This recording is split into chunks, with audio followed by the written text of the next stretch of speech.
जय श्री राम दोस्तों, जय हनुमान। कैसे हो आप सब लोग।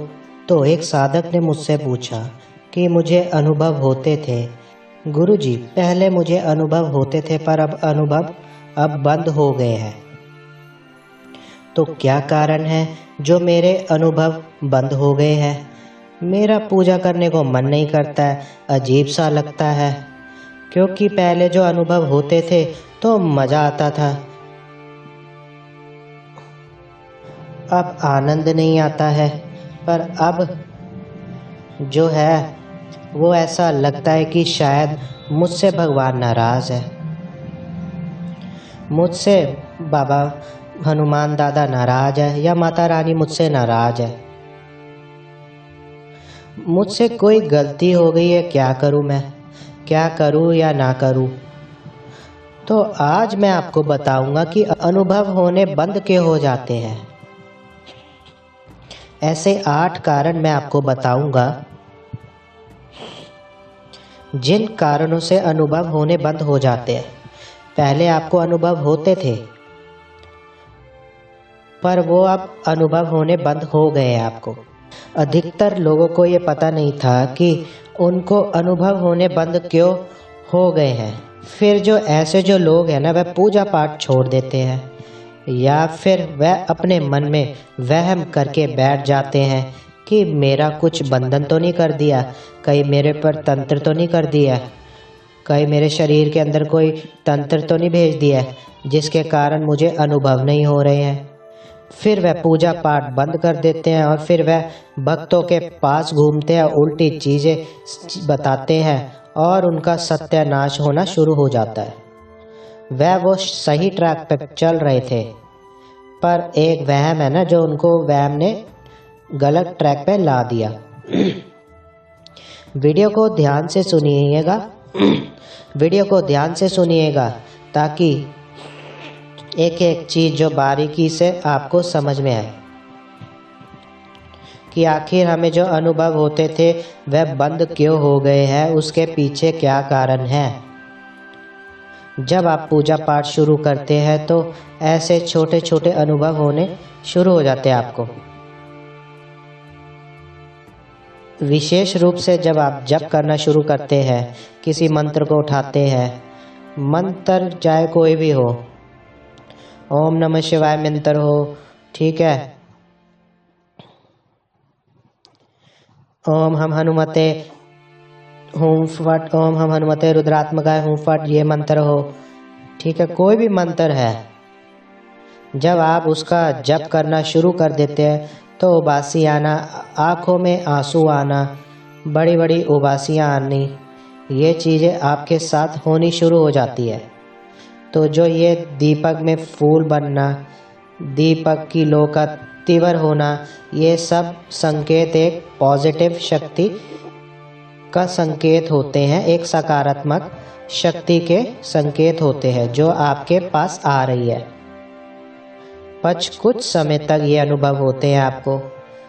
कई बार आपको स्वप्न में दर्शन भी होते हैं, ठीक है, कई बार आपके द्वारा बोली गई बातें भी सच हो जाती है। कई बार ऐसा भी होता है कि सपने में आपको होने वाली घटनाओं का भी ज्ञान हो जाता है। किसी के साथ कुछ घटित होने वाला है वह आपको पता चल जाता है। तो उसके बाद आपको कुछ दिनों के बाद आप जब बढ़ा भी लेते हैं तो आपको अनुभव होना बंद हो जाते हैं। कारण क्या है? कारण है 8 कारण जो मैं आपको वीडियो में बता रहा हूँ। ध्यान से सुनिएगा।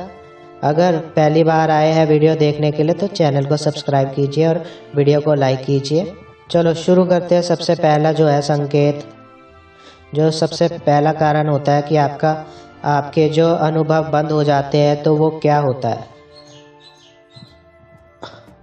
तो आपने अनुभव बता दिया। ये सब जो आपके साथ जो अनुभव होता है ना, तो वो आपने सबको बता दिया। तो ये सबके साथ होता है, जितने भगत है, साधक है, सबके साथ ऐसा होता है। क्योंकि शुरुआत में किसी को नहीं पता होता है कि ऐसा क्यों होता है, पर जब वह चीज़ें घटित हो जाती है तो उसके बाद जब आप उसके कारण ढूंढने पर भी जब व्यक्ति लगता है ना कि तब पता चलता है कि हाँ ये क्यों हुआ है। तो अगर आप अपने अनुभव, साधना के अनुभव, पूजा के अनुभव अपने घर परिवार वालों को, बाहर वालों को बताते हैं, स्पेशली जो बाहर के लोग होते हैं जो इस फील्ड के हैं ही नहीं, अगर आप अपने अनुभव बताते हैं किसी को भी, उन लोगों को बताएं जो उनके बारे में नहीं जानते हैं, तो क्या होगा कि आपके अनुभव बंद हो जाएंगे। कई बार तो क्या होता है, कुछ भगत ऐसे तांत्रिक होते हैं ना, जिन तक आपकी बात पहुंच जाती है कि आप उनको पता चल जाता है कि हाँ आप ऐसा कुछ कर रहे हैं, तो फिर वह आपकी शक्ति बांध देते हैं, बुद्धि बांध देते हैं और शरीर का बंधन कर देते हैं, बहुत सारी चीज़ें कर देते हैं। इसलिए कहा जाता है कि अपने अनुभव नहीं बताने चाहिए, बिल्कुल भी नहीं बताने चाहिए। जो आपकी शक्ति आपके पास आ रही है वह आपके लिए ही आ रही है और वो किसी के लिए नहीं आ रही है। दूसरा कारण, अगर आप नियमों का पालन नहीं करते हो तब भी अनुभव बंद हो जाते हैं। नियम क्या होता है? पवित्रता से संबंधित नियम होते हैं। आप जितनी माला कर रहे हो उस माला से संबंधित नियम होते हैं कि आप किस तरीके से पूजा आरती कर रहे हो, भोग लगा रहे हो, जो आपका नियम है। एक आपने समय तय कर रखा है कि मुझे इस समय इस वार को भोग देना है, मुझे इतनी माला रोज़ाना देनी है, मुझे धाम पर इतने जाना है, इस महीने जाना है, उस महीने जाना है। तो ये अनुभव होते हैं आपके, जो नियम होते हैं ये नियम होते हैं आपके। नियमों का पालन नहीं करोगे तो तब भी आपको अनुभव आपको बंद हो जाएंगे आना। तीसरा कारण होता है कि आपके जो पिछले जन्म के कर्म होते हैं, जब भी आपको कृपा प्राप्त होती है तो वो शक्ति भी इस संसार के नियमों में बन जाती है। जो विधाता के नियम होते हैं, प्रभु के जो नियम होते हैं, उसमें बंधी होती है शक्तियाँ आपकी। तो ये शक्तियाँ जो है ना, वो संसार के, ब्रह्मांड के जो नियम है ना उसका पालन करते हुए आपको शक्ति प्रदान करती है। तो सबसे पहले, अगर आपके पिछले जन्म के कुछ कर्म ऐसे थे ना जिनका भोगना बाकी है, जो गलत कर्म थे जिनका भोगना बाकी है, तो क्या ये शक्तियाँ क्या करती है कि जो दुख आपको भोगने थे ना, ये शक्तियाँ उन कर्मों को काटने में शुरू हो जाती है, लग जाती है। तो जब तक आपके कर्म नहीं कटेंगे तब तक आपको उसका फल नहीं मिलेगा।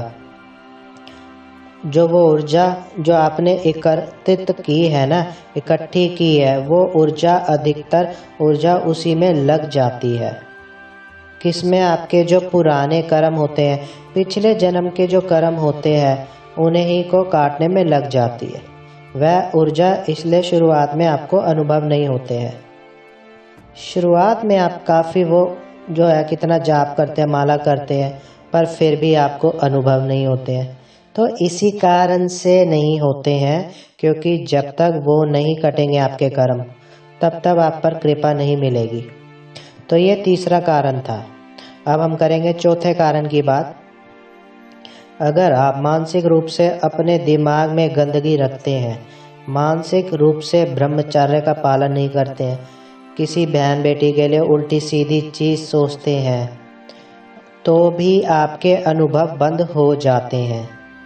क्योंकि मानसिक पलट पर ही देवता की छवि बनती है, मानसिक पटल पे ही नकारात्मक छवि बनती है। तो दोनों को आपको देखना है कि कौन सी छवि आपको बनानी है, ठीक है। पांचवा जो कारण होता है कि अगर आप किसी मंत्र का, किसी पाठ का उच्चारण सही नहीं करते हैं, उच्चारण शब्दों का हेर फेर कर देना।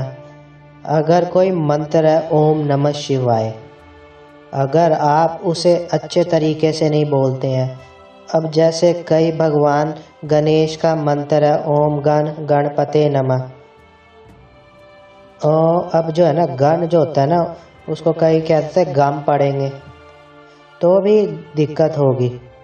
ओम गणपते नमः है, तो उसी तरीके से इनका उच्चारण ठीक से करना पड़ता है। ये शब्दों का ही हेर फेर है। अगर आप शब्दों का सही उच्चारण नहीं करते तभी, क्योंकि ऊर्जा बनेगी नहीं।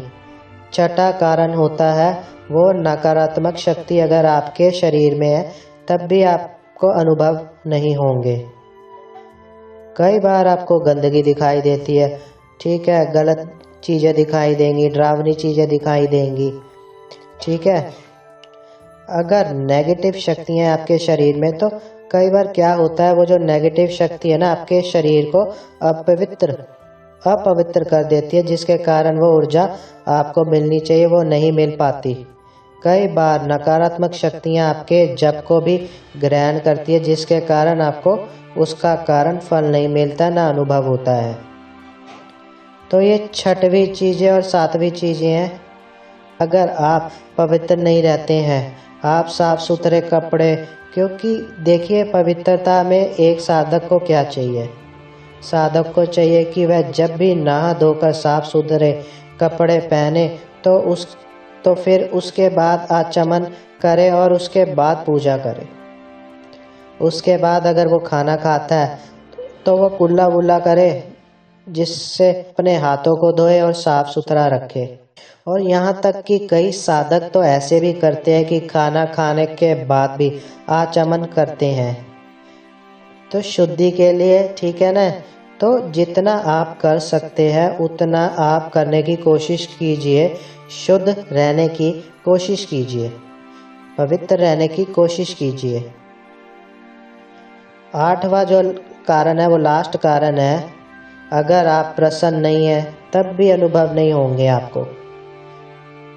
कभी भी मैं आपको बार बार बोलता हूँ कि कोई साधना करे, कोई मंत्र जप करे या बैठे, तो आप ये देख ले कि आपके घर का माहौल ठीक है, आप प्रसन्न नहीं है। अगर आप दुखी होंगे, चिंतित होंगे, तो साधना बिल्कुल मत कीजिए, क्योंकि उस टाइम पे साधना ना पूर्ण नहीं हो पाएगी और आपको फल नहीं मिल पाएगा। ना ही आप पूर्ण रूप से, एकाग्रक रूप से नहीं देख पाएंगे। तो ऐसे 8 कारण मैंने आपको बताए हैं जिन कारणों से आपको साधना के अनुभव नहीं होते हैं। मुझे आशा है कि ये आपको बहुत अच्छी तरीके से समझ आ गया होगा, जो मैंने आपको ये 8 कारण बताए हैं।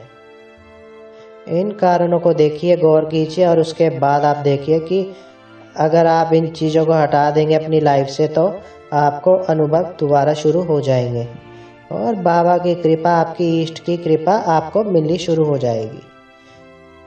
जय श्री राम दोस्तों, जय हनुमान।